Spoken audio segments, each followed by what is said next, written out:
Go ahead. Thanks, Sherry. Yeah, so thank you, Luke. As you mentioned, I have been with us for a long, long time, since the beginning, thanks to Esther. And I've had lots of one-on-ones. And if you're new, I'll just mention that I do everything human capital development. So I help companies really hire correctly and select the right candidates, as well as coach people and instruct people. And I do a lot lately with remote team management. I do a lot lately with returning to the workplace and all the choices there. And I really want companies to thrive. And my theme, my heart's passion is around empowering people. How do people get empowered at the workplace? Not only the managers being empowered, but also the employees being empowered by their managers. And so I'm dealing with management skills and coaching and facilitating leadership and customer service, and also working with the people on my team who address Lean Six Sigma and project management and presentation skills. So, I could talk in generalizations all day, but what I thought I would do is just tell some stories. So I want to tell you about my client named Mike. And Mike was, at the time when we first started working together, employed by a 200-person insurance brokerage firm. And he was a lowly supervisor of 2 employees way, way down on the food chain. We worked together on leadership and self-leadership and customer service and customer loyalty and management skills and being a visionary and situational coaching. And over the course of 6 years, he rose from this really low level to one of top 4 division heads of his whole company. And it was remarkable progress. He also learned a few things about conducting his personal life. He got married and started having a family during that time as well. And one particular session, he was talking about change. We were coaching around change. And I kept on asking him why, and he'd say something, and I'd ask why again, and he'd say something, I'd ask why again. And finally it got to the point where he said, if I change now, what it means is that everything I've done up until now, I was wrong. And this was a pivotal moment for him, because then we started to talk about evolution and how people evolve as they give up limiting beliefs and as they see new evidence for something new. And that was a moment for him when he changed from a growth mindset, from a fixed mindset to a growth mindset. And it was really important for him to do that in the progress of his coaching. His monthly income became his annual income, and he rose to the top ranks of his company. Let me tell you about another client. And this was a company in Queens, and they were a distributor of all things that you'd need to make bridges, and both hard goods and welding supplies and all of that. I was hired to do customer service training.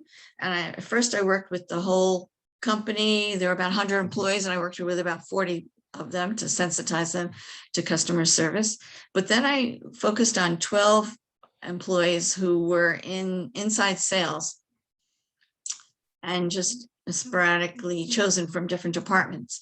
And they had a number of locations. And so all the locations were represented too. And we really worked on customer loyalty from a point of view of your internal customers to one another, as well as external customers for the clients you're serving. And let's focus on goals that you have for each other and for yourselves. And this was an environment, as a blue collar environment. It was a lot of one-upmanship, never show any vulnerability. I was always going to put you down to make myself look better. And there are very few women in the organization, and the ones that were there were actually kind of put down because they were easy and vulnerable, and we're going to be male macho around here. And by the time we were done working together, the whole group, this group of 12, had really shifted to being much more supportive of each other, much more of a team, much more collaborative in their working together. And this one woman who hated working there was about ready to quit and felt very unvalued, and it was just a bad experience for her.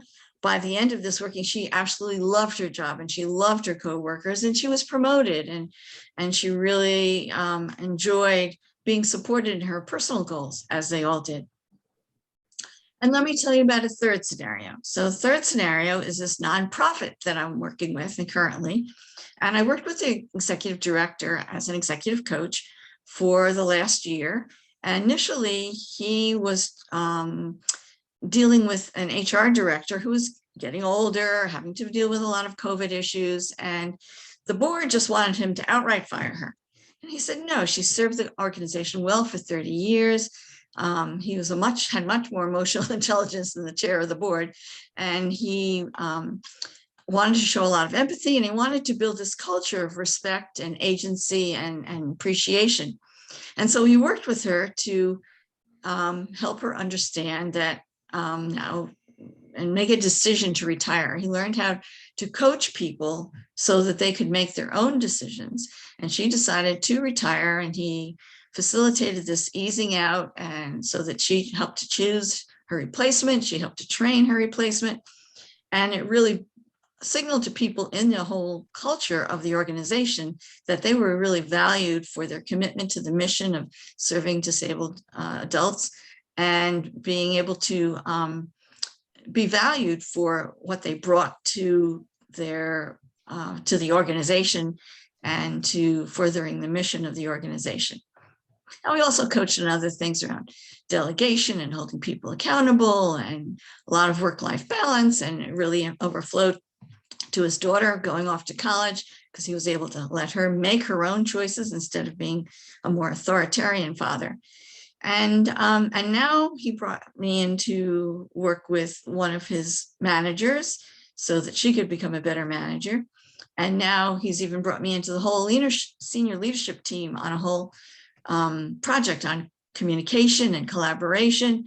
And they just said, and we just had the kickoff, and they said their communication level is about a 5.8 on a scale of 0 to 10. And we're all looking to see how we can bring that up to an 8, 9, or 10 before we're done.